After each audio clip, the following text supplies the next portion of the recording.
बाबा ईद मुबारक। खेर मुबारक। बाबा हलूं ॿेर केॾा ईद करण। छोरा लकन्ना लत अथई पुलिस वारा अहिड़ो कुटींदी रुगो ॿाहिरि निकिर घर खां। बादशाह साईं अयाद मुगेरी ईद मुबारक।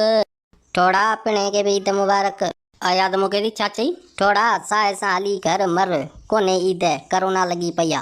लानत पनी मट करे वे तोसां ईद मिलण कोन आयो आहियां पिणे सां ईद मिलण आयो आहियां। इहो वरी छो? छो त बादशाह साईं मुंहिंजो तमामु प्यारो दोस्त आहे उन करे इन सां ईद मिलण आयो आहियां। तूं त मट करे वे वाया ता। हलिया हलिया अली शेर अंदर अच। बादशाह साईं मूं ॿुधो आहे तो ज़ाल सां ईद मुबारक कोन मिली आहे छो भला खेत आहे? करोना लगी पई आहे इन करे। बादशाह साईं राति जो सुम्हण खां पोइ करोना बरोना कोन थी अचे या? अड़े थोड़ा मजबूरी आहे इन करे न त केरु सुम्हे। बादशाह साईं मुर्गी बुर्गी तैयार करा ईद जो ॾींहुं लॻो पिया मानी खाई पोइ वेंदुसि। छो थोड़ा पैसा पिणे छॾे वियो आया 500 रुपया मुर्गी किलो आहे मामूली ॻाल्हि थोड़ी आहे। बाबा पकाईअ खे छॾ महिमान जे सदके असां बि खाईंदासीं। अॼु घुरा मुर्गी महिमान ते गैरत कर। पुट मुर्गी महांगी आहे इन करे अॼु छॾीसि। असां बि ॼमी अची फाथासीं। अड़े अयाद मुगेरी शुक्र कर भेणा। अड़े थोड़ा शुक्र करे करे करे हेड़ा हाल थी विया आहिनि। अयाद मुगेरी सही त लॻो पियो ई बाक़ी छा आहे? थोड़ा हलण अचनी थो?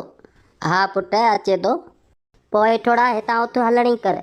अड़े छॾ यार हिन जे चवण ते ही अञा ॿार आहे। ही ईद जे ॾींहुं बि घर में जहिड़ो विझाईंदो अथई। बादशाह साईं पोइ हेड़े औलाद का भींग भली आहे। यार सचो आई। बादशाह साईं सही कई ईद मुबारक ज़ाल सां मिली ई कोन। थोड़ा छा चई? अड़े भाभी बची वई। भाभी ईद मुबारक। थोड़ा हींअर तो छा चई? कुझु कोन। लानत पने थोड़ा मां चरी आहियां। हैं तूं ॿुधाए पाण चरी आहियां? मूंखे कहिड़ी ख़बर ख़ुदा खे ख़बर। भाभी ईद मुबारक। मूंखे क़बूल कोन्हे। अयाद मुगेरी मूं तोखे कोन चयो भाभीअ खे चयो। भाभी मुबारक। लानत पने केर मुबारक हाणे मथो न खा। महिरबानी। भाभी मूं ॿुधो आहे त बादशाह साईं तोसां ईद मुबारक कोन मिलियो।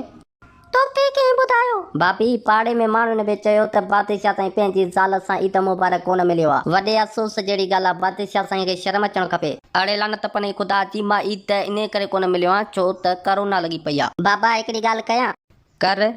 बाबा राति जो मज़ो वठण में करोना कोन्हे भेणा शर्म कराया कर।